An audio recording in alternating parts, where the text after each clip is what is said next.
Hello, I'm Michael Smalls. I'm the Central Network Coordinator for Seattle Youth Violence Prevention Initiative. A program that I'm proposing is that we begin to partner with schools in some different ways for our academic push-in. Currently, we're in the schools, we're meeting young people, we're doing GPA programs, which is kids are getting grades up based on stipends and incentives, and then we are tracking those things, and that has seen huge results. What we are figuring out now as a result of some of that work is that our young people don't get it. A lot of our young people are coming from homes and backgrounds where English is a second language, where English is something to be learned. And when I mean English, I mean the King's English, as in how in school and the way that they're talking in text and email are two different things, because a lot of our young people are coming from homes that English language is a second language. So they're coming from ELL backgrounds, English language learning backgrounds, as the Seattle Public Schools calls it, or ESL, English as a second language. What I'm proposing is we're taking some of our kids, and the kids I'm speaking of are African-American kids that are born and raised in America. But if Ebonics or slang is the primary language used at home, we're dealing with kids that are in 3rd, 4th, 5th, 6th, 7th, 8th, 9th, and on to senior year in high school, that English is the second language because the primary language spoken at home is slang or Ebonics. And not that we're saying nothing's wrong with that, but we need to treat our kids accordingly. What I'm proposing is every school in high school has a group of ESL, English as a second language, or ELL, English language learning classes and students.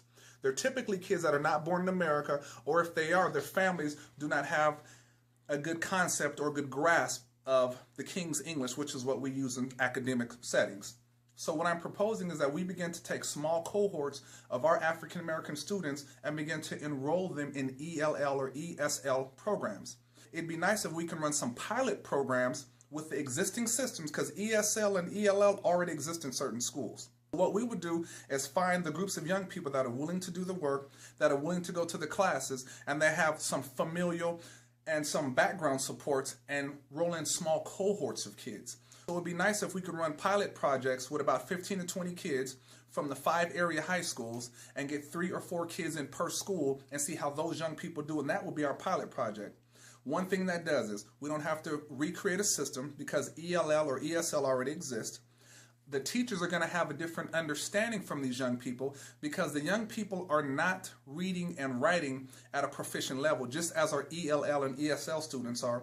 And we're dealing with a group of teachers that come into a setting and an understanding knowing that these young people are 3 to 5 years below the testing standard. In Washington, there used to be the WASL, so there's all the standardized testing. So we have levels 1, 2, and 3, and 4. A level 1 student could be anywhere from 1.5 to 5 years behind in reading, math, or science.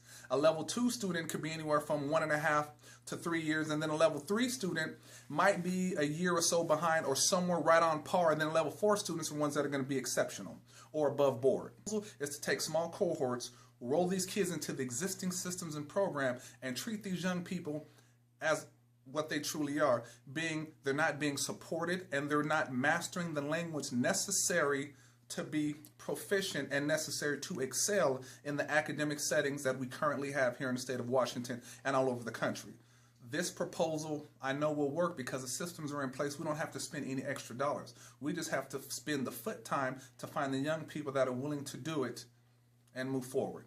Michael Small, Seattle Youth Violence Prevention Initiative Network Coordinator in Seattle. Thank you.